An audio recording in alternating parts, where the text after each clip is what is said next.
tonight in London at the Junior Bar. Hello. Hi, how are you doing? I'm good. How are you doing? I'm blessed, give thanks. And you?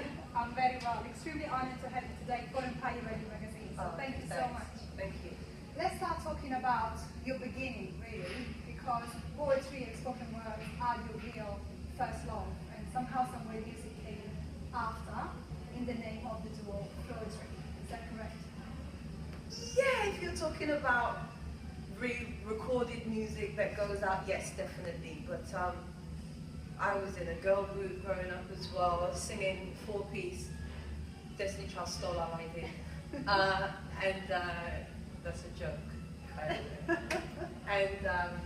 Music is a major aspect of life. Moving around, music played the cultural route, especially dub, rockers, reggae music, which speaks of who you are and what you are and helps you to go within. So yes, FLOACIST, most definitely. There may have even been some people I grew up with who were like, she's doing music?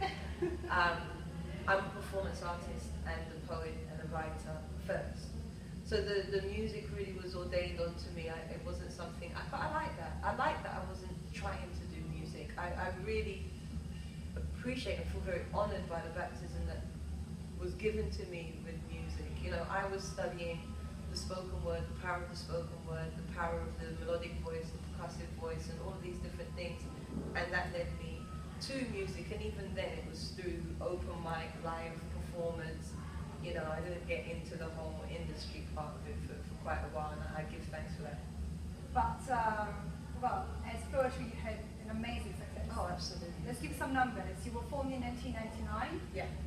And you had 2 studio albums, 1 live album. Yeah.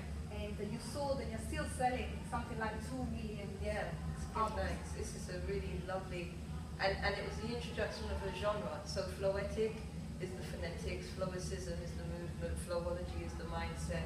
You know, just really introducing something where the whole purpose of FLOACIST was that I wanted to create something where the melody was as important as the content, the lyrical content. I didn't want to fall victim to this kind of anything that makes your head nod, but then people say whatever on top of it. I look at music as a vortex opener, as an opportunity to say things that stay and permeate new mantras and meditations, you know.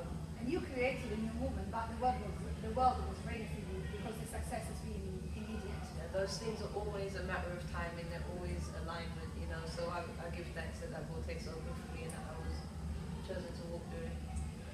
And then talking about FLOACIST, you split up in 2006, and you and the other member of the duo, there is Marsha, you went in different ways. Yeah, Marsha went solo top of the year, and yeah, which then I became solo. So. And as a solo, you've done a lot. Tell me more about that time, so from 2006 until now. It's you know, hindsight's a beautiful thing. As I get here to sit here now and say, it's been really good. Yeah. At one point it was petrifying, at one point it was heartbreaking. Yeah. But no, growth. Ultimately, my spiritual journey is the most important thing to me. And I definitely grew in that time. I definitely had to, I don't know, be the being that I represent. More so than it being a talk thing, things had to really become life. You know, so more so than just, hey, this is what you need to do and think about it and breathe, you've got to let it go. And these mantras became the way that I healed and grew and embraced what was new for me. So it's been amazing. And I've also been able to spend time with my family. I used to spend 11 months and 2 weeks of the year in America, and at the time, the audacious age, I didn't really realize how much that affected me. So it's been great to be based with my family, and I go away to work now rather than, you know, visiting my family. And actually, still talking about the time in the States, you moved to Philadelphia. First Atlanta, then Philadelphia. How was it in the States? The States are the States, man. You know, Disneyland and Hollywood, there's a lot that goes on there. The Matrix is set there. I mean, it's a serious space. That being said, my goodness, it definitely let me become more aware of my American ancestry. And when I say American, I don't mean this 500-year-old idea. I mean the native people of the land. It made me aware of my how serious my ancestry must be from, I think, my people's time in Jamaica in the hills, and St. Anne, the more, you know, the maroon that would have linked with the Taino that would have been there, because when I walked onto America, it felt like it just said, here you go, baby, you know, our child. I felt embraced and loved, and I mean by the spirit of the place, not even just the people, and I felt embraced by the people also. So America was, I mean, 2 million records, that went from going to the States. It definitely didn't come from being here. That's true. Although we honed our skills here. We are talking about 2 million records in Florida, but you have also done I've done some. Then, so Yeah, let's talk about it, right? You've done 3 albums. Yes. The first one 2010, Yes. called Floating Soul. The second one 2012, called Floetry Rebirth. And then you've done a third one in 2014, so last year, called Rise of the Phoenix Mermaid. Yeah. So tell me about the idea behind the 3 albums and the evolution from then 2010 to 2014. Okay. Floating Soul, by the time, just before I went into business with Shaniki Records, I had really just said, oh cool, you know, I loved what I did, it was all so great, I loved it, I'm just going to chill. And I don't need to do it all again. And then I got called to do a record, and I hadn't recorded anything in quite a while. I made that album in like 2 weeks because there was just so much stuff that was in there and ready to come out. The title, Floating Soul, is embracing the 2 genres that really had blessed the journey to that point, which was Floetry and Neo Soul. A lot of people at that time, it seemed that Neo Soul was crumbling, a lot of the artists were leaving it behind, and so I wanted to embrace and salute those 2 genres, Floetry and Neo Soul. Floetry Rebirth came out 10 years to the year, not to the day, 10 years to the year of the first Floetry album. So the first Floetic came out in 2002. Floetry Rebirth came out in 2012, and very much was a celebration. It was very Sankofa in its energy, a celebration of the past, what got me to where I was, that journeying, and the rebirth was, here I go again, it was birth, regarding birth. So the rebirth, the renewal of the energy. I didn't want Floetry to be kidnapped from the people and taken. It was a genre that I really wanted to grow. I would love to see other Floetic artists, We're going to talk about that. you know, and things like that. So yeah, that was that. And then Rise of the Phoenix Mermaid is when I finally kind of come out of my isolation meditation, where I'm living very, very, very, very deep inside myself. All of this stuff, Floetics, soul, Floetry Rebirth. I'm not really on the surface yet. Since 2006, I'd moved in to me. I'd moved in deep, deep, deep. So Rise of the Phoenix Mermaid is exactly that. It's me coming back to the surface and actually being like, okay, I'm here. And yeah, and it's about the merging of the 2 aspects of ourselves, the fire and water, the components of being in harmony. You're talking about yourself, and there's so many different aspects, so many different elements, and the energy and the depth that you bring in everything. It's so interesting and so intriguing. But there is one word that, when I think about you, comes straight into my mind, and it's freedom. Freedom as a person, freedom as a woman, freedom as an artist. And how would you define your freedom? I come from a people, the Maroons, of St. Anne, Jamaica, and there are people who, in the disgusting psychological madness that slavery was, they were just a people. It's like, you picked the wrong one. We just can't be enslaved. It's just not us.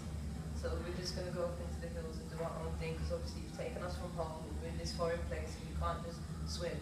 So we'll just go up in the hills. I come from a people who freedom is a part of their psyche. Our pineal gland is open at the back. It's passed down through the oracles of my family. So freedom to me is a spirituality. It's a way to give thanks unto my ancestors.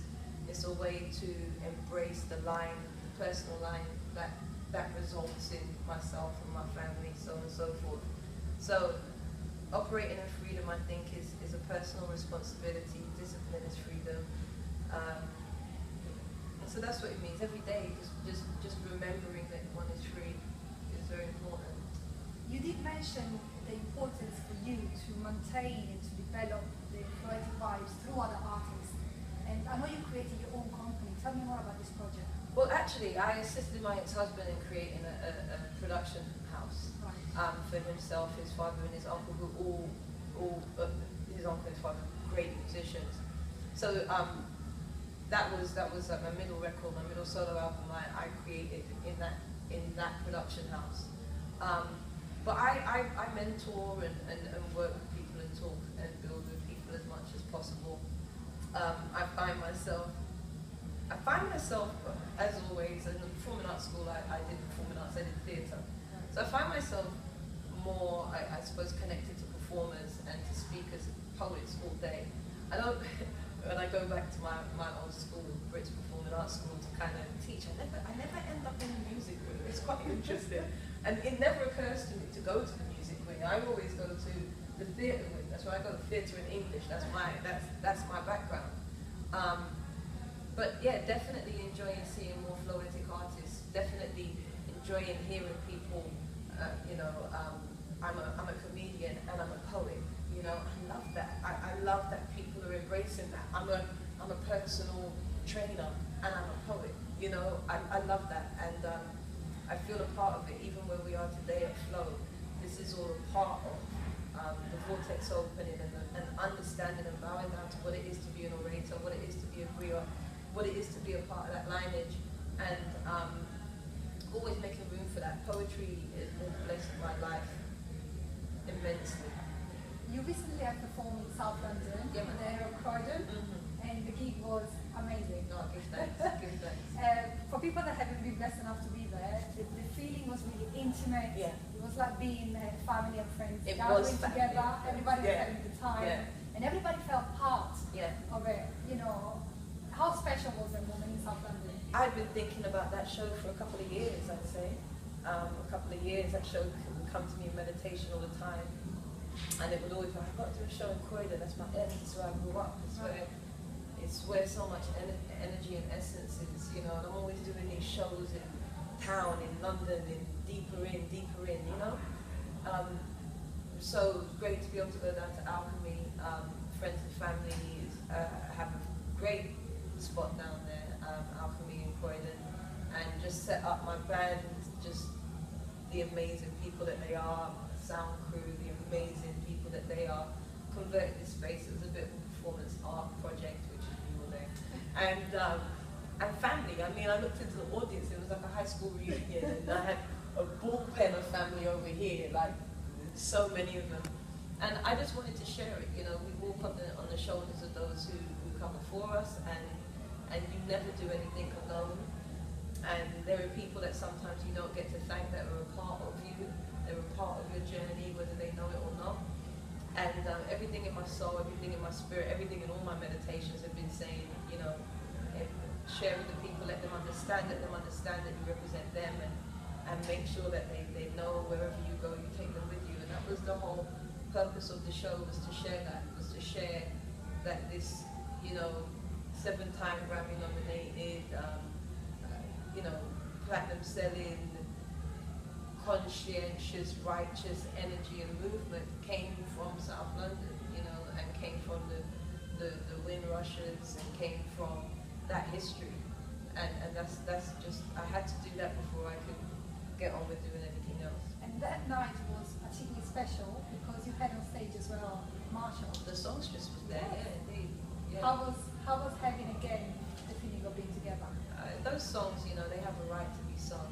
So they were very happy to be sung. And I know I'm talking about them like I'm personifying them, but trust me, they are, because they flow. This autopilot. Marshall and I did a lot of work to create poetry to the place of where it was. And you know, you can't go wrong with righteousness, and it's just a blessing that all things come around and things only go exactly as they're supposed to. And obviously they're part of everybody's history. So we feel straight away connected to years back, to our memories, happy times, sad times. So they have to be something. Oh yeah, absolutely they do. You know, I was just waiting until it was going to happen again. So yeah, of course they do. You knew what's happening. There's something really powerful, but also very humble about you. And if you had to pick a word to describe yourself, and don't use poetic. A word. Because I know you. Can I not use FLOACIST? I can't No, use no, FLOACIST. That's the word I That's created to describe myself. The first one that comes into your mind after that one. I'm a descendant. It had to be a deep one. I'm a descendant, that's what I am. Oh, wow. Okay, we talk about happy memories. I recently interviewed Kindred the Family Soul. We were at the Jazz Cafe in London. And on the third night, it was a Sunday, you were there performing on stage. How was it? It was amazing first. From an outside point of view, it was fun. It was incredible. The energy was great. So how was being on stage with them? Oh man, that's taking it back. I heard Kindred were coming in, and I mean, Flowetry in our early days in Philadelphia, we spent quite a bit of time with Kindred. We used to perform with Black Lily together, so yeah, I hadn't seen them in ages, so it was nice to just kind of go down, and they're in my city rather than me being in their city, and it was fun.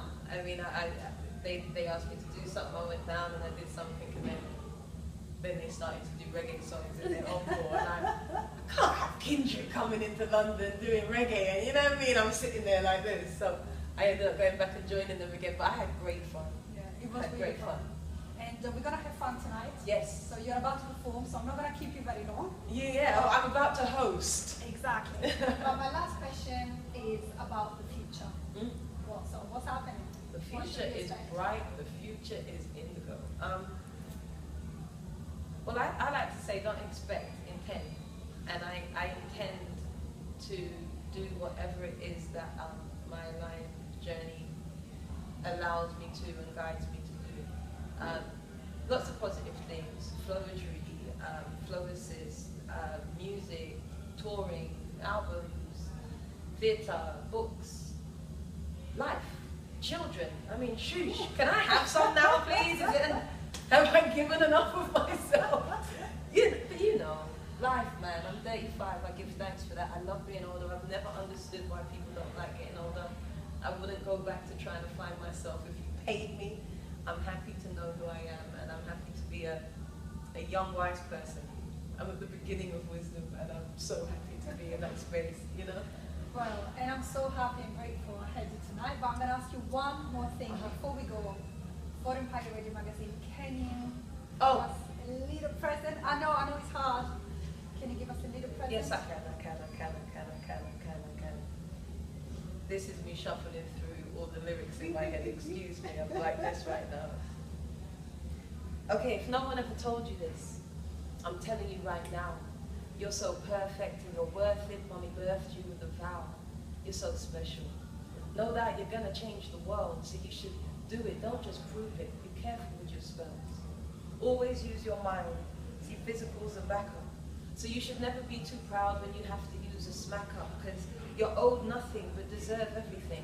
So you should never measure life by the things you can't bring, and you should never measure partners by the fears of your heart. You need to always deal with truth right from the start. Don't just do what feels easy. Do what feels right. Do things that won't wake you in the middle of the night so you can walk like a king. Think like a god. Know that your seed and the light of your rod, you need to know what you have. Know what you give. See, Mommy places blessings on these lives that we live. And if no one ever told you this, I'm telling you right now. You're so perfect and you're worth it. Mommy birthed you with a vow. You're so special. No doubt you're going to change the world, so you should do it. Don't just prove it. Be careful with your spells. Always use your mind, and never just for games, or you'll typecast yourself with the roles that you play. You're owed nothing, but deserve everything. And you should never measure life by the things you can't bring, and you should never measure partners by the fears of your heart. You need to always deal with truth right from the start. Don't just settle for those standards that keep you feeling stressed. Ability to cope is a gift, not a test, so you can walk like a queen and think like a goddess. Know that we all get on earth with these bodies. You need to know what you have and know what you give. See, Mommy places blessings on these lives that you live, and I know you can. I know you will. I know you will. I know the deal. I know the deal. I know your hand. I know your hand, and I understand. See, I understand and I love you true. I love you too, believe in you, believe in you. I know you are, you know you are a superstar. See, mommy loves you, mommy loves you. You're a special baby, very special baby. See, mommy loves you, mommy loves you. You're a special baby, very special baby. Whoa! There you go. That's the one that came to the front of my mind. That was such a special moment. Yeah, So, FLOACIST, thank you so much. Thank you. It's been an absolute pleasure, and I Thanks. wish you all the best for 2015. Thank you, and you too. Thank It's a good year. It's gonna be a good year. 2015 is 8. Good year. Keeps going. Thank you. Log on to EmpireRadioMagazine.com for the latest news in arts, culture, and entertainment. Empire Radio Magazine. Think global, not local.